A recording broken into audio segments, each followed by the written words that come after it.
Hi guys, my name is Samuel, and this video I would be talking about how to organize your tags in Airflow.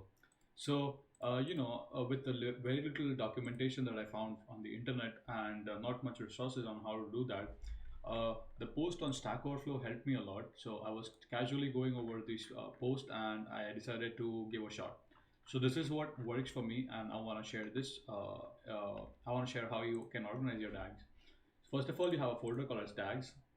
Then you can have multiple tags. So you could have this directory project 1, project 2, project 3, project 4, right?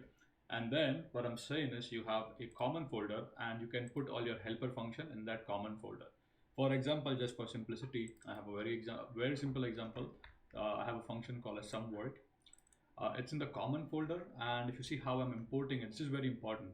Although it's showing red line in my IntelliJ, but it would work because the relative path won't work. So you have to say from the base package, that is common, dot the file name, import the function that you want to import or a class you want to import. Okay.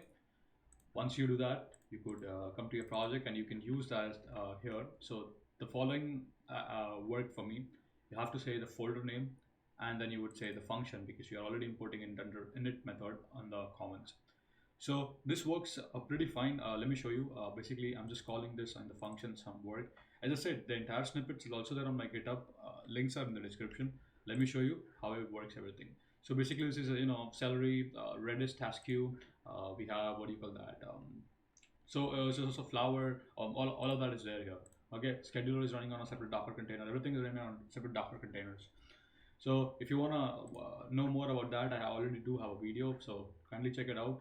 Links are in the description. Okay, so I'm gonna start the tag, and let's click on the refresh. Let's see if we have something in the queue. So status 1 active, so we have something in the queue. That means okay. So here you can see. I'm gonna refresh it again. Okay, so the task is complete. And if I head over to the log section, I should see that function somewhere, some work was called. As you can see, it works fine. So as I said, this works fine. Let me know if you're using some other folder structures or project directories.